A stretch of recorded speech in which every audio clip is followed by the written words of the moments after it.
The Chicago Blackhawks look a lot different than they did this time last year. And some of the things that they did last year, signing Taylor Hall, signing now captain Nick Foligno, they didn't work out, right? Taylor Hall got injured, kind of a bummer. Yeah. They had better goaltending than expected from Peter Mrazek. And we're able to take advantage of teams with cap situations and grab guys like Jason Dickinson. And they've also added players like Teuvo Teravainen. He goes back to Chicago. Ilya Mikheyev. Tyler Bertuzzi. All of these guys. And of course, there's some stuff on the back end we can talk about. But the Chicago Blackhawks look better? Oh, a lot better. I was surprised, in doing research for this. I'm like, okay, well, they improved on the back end by virtue of when did Alec Martinez sign with the Blackhawks? I missed that one. I don't recall. I don't remember that at all. It looks like the third pair is going to be Martinez Brody. Brody had an awful season last year with the Leafs. They kept making him the top pairing defense, the top defenseman's D partner. Yeah. And it didn't work at all. As a third pair guy, I think that could be okay. I'm curious about the familiarity with Peter Mrazek. Yeah. How that plays into it. But okay, they got better on the back end. How's their goaltending? Well, that got better too. They added Laurent Brossoit. So a really good goalie. Yeah, a really good goalie. So I look up front.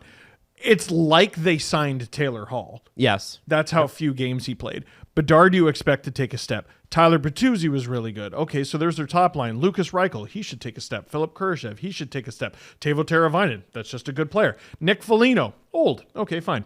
Jason Dickinson, he is what he is. Ilya Mikheyev, can't be much worse than he was last year for the Canucks. Andreas Athanasiou, that's a fine player. Ryan Donato, fine player. Craig Smith, fine player. I'm sorry, what am I supposed to hate about this rebuilding group? Not bad. It's not bad. It's not playoff good. No, but it's entertaining game good. The Chicago Blackhawks are making the playoffs this season. No, they're not. I'm locking it in. Put it in. I just write it down. No, put it in stone. they're not. I have the Blackhawks as a playoff team this year, and it comes down to Connor Bedard. It starts and ends with Connor Bedard. Yeah. Sidney Crosby didn't make the playoffs in his first season. They were an awful Penguins team. Sidney Crosby's second year in the league. What happened? Made a playoffs? Yeah, playoffs. They got killed. It made the playoffs. They made the playoffs. Made the playoffs. They made the playoffs with a very similar roster. To be fair, they had Letang and Malkin and Fleury. Letang, they did not. Okay, they had Malkin and Fleury. Yes, that is true. They don't have that in Chicago. They have just as good pieces around Bedard that he can compete for a playoff spot. Connor Malkin, but Connor McDavid, his first season, what happened? Played 45 games, missed the playoffs. Well, yeah, because he broke what his happened his collarbone. second season? They made the second round. I think. They made the playoffs and they got to the second round. Yeah. Yeah, you're right. So all I'm saying is there is a pattern of generational talents making the playoffs before you expect it because of the bump that they get in the second year. He put up I saw this stat. It was 0.0897 points per game last year as an 18-year-old. The other two people to ever do that as an 18-year-old. Take a wild guess. Sidney Crosby, Ovechkin.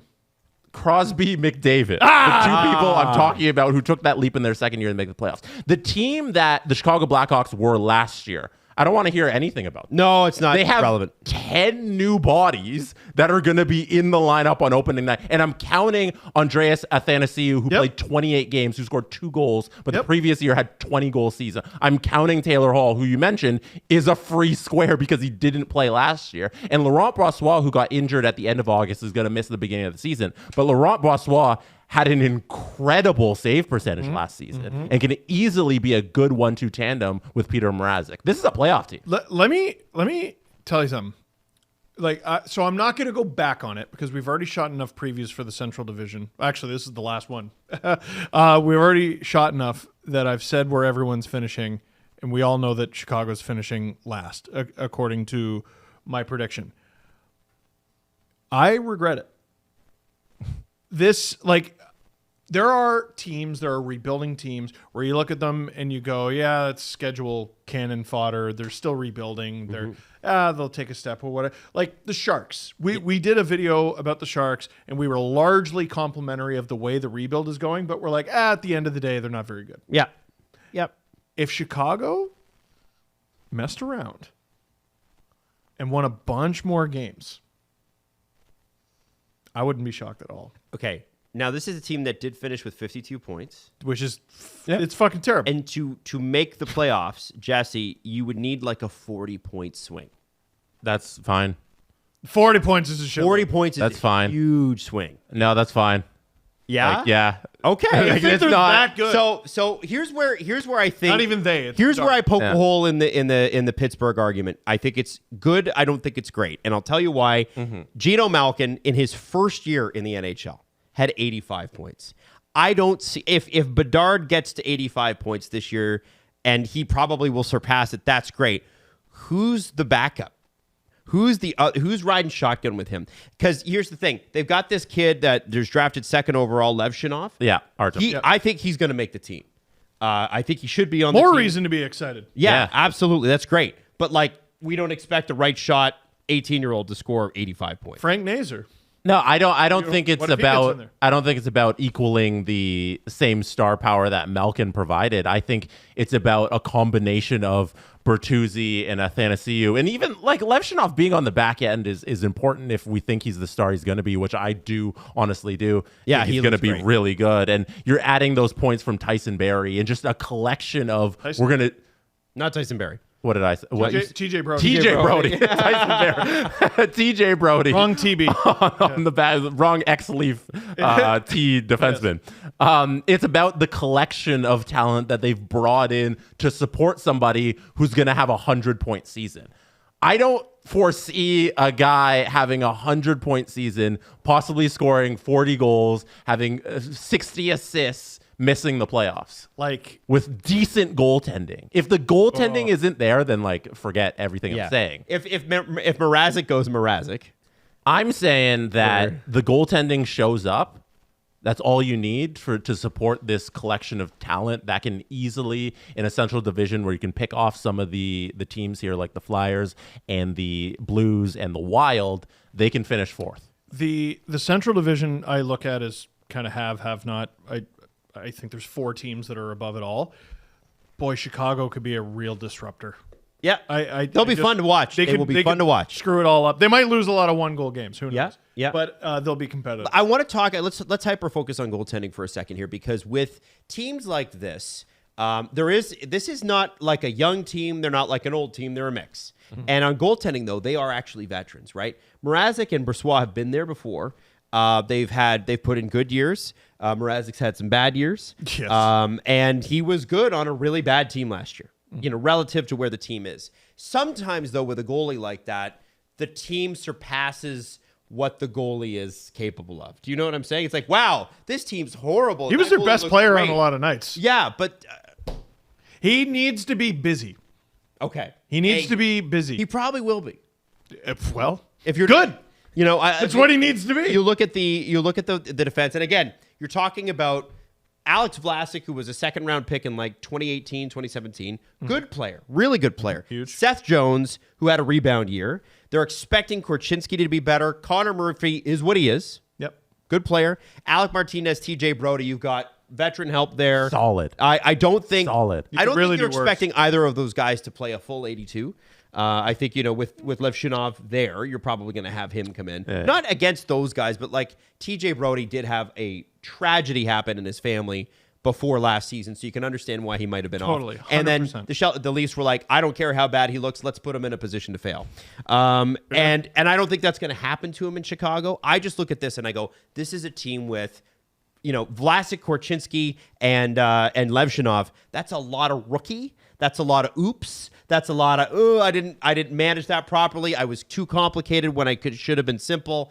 These guys are going to see a lot of shots. We know Mrazek needs to be busy. Brossoit, I'm not so sure. What is a reasonable expectation out of these goalies? What do we need to see?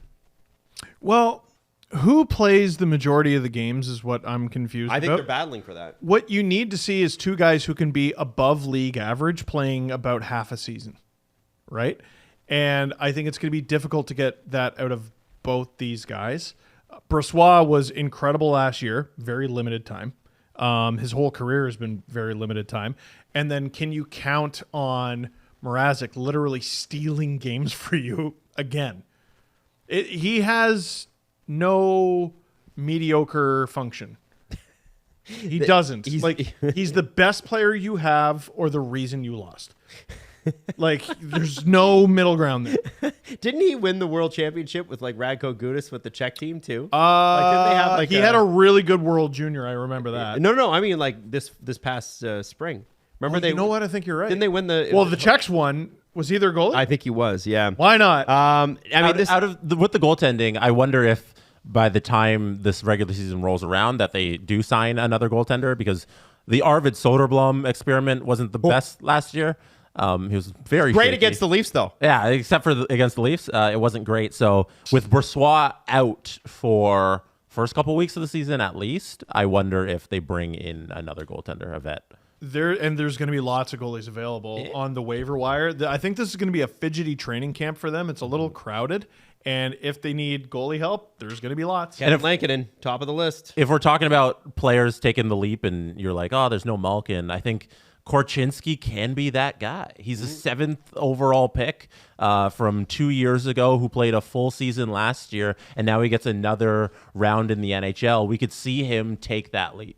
I like that. To be another star on this team. There's a lot to like. Yeah, and like we didn't throw out like Teravainen. Like, how much are we talking about Teravainen? Not very much. On the team now. Yeah. You know, Yeah. like the second line there is a really good second line. And then if Bedard is this peak Bedard, that's a good first line. And then you fill out the D. Like, this team is good. They pulled the shoot real early. Like, Hall got the significant injury, and I think once Bedard damaged his jaw, it's like, let's punt. Yeah. Let's just punt. Yep. This year, I think it's very different. So I'm looking at Kurashev, and I'm going, that guy's going to get at least 20 this year. I know he had 18 last year. There's definitely, Jesse's right. It's a youthful but a fun group. Let's talk points. I told you already, they didn't have a lot of points last year. They had 52. Somehow there were teams with less, but they had 52 points last year. And that's a really good point. yeah, like that's right. And now here's the thing, a 20-point swing, and this is what I tried to tell Senators fans going into last year and the year before. You're talking about an enormous jump. It's huge. An enormous jump, even to get 20 points. This is the NHL. Mm-hmm. Currently, the Blackhawks on BetMGM are listed at 73.5 points. Shoot! Do you go over? Do you go under? Jesse, I feel like you're over. I thought it was going to be easy money. Damn. Let me just... No, Steve, go ahead. Go ahead. Oh, 8th place, over. Which is stupid, I know. That's not that stupid. It's not crazy. It's a little stupid. I think if they are over, they're not going to be 8. There's nobody crashing out in their division, though, this time. I don't think so. Right? So it will be competitive at the bottom. Yes, Jesse. In the 2022 NHL season, the New Jersey Devils finished in 28th place in NHL standings. They had 63 points. In the 2023 season, the New Jersey Devils finished with 112 points. Don't tell me it's not possible when we saw a team do it 2 years ago. I'm not going saying it's not over possible. for the Blackhawks. Okay. I'm going playoffs. Fourth place in the division. Right now, Blackhawks make the playoffs is 10-1. I got $10 on it right now. I will take my $100 at the end of the year. Okay. And you know what? I'll be happy for you. You are a madman. You're crazy. I'm getting t-shirts made. But I agree. Blackhawks playoffs 2025. I think that if you look at the Atlantic Division, it's completely reasonable that a team can finish last and have over 75 points. And then in this case, 73.5, because the Montreal Canadiens had 76. And they weren't great. I say the Blackhawks absolutely crushed the over. I still think they're 8th place. And I think in a couple of years, we're seeing them in the playoffs.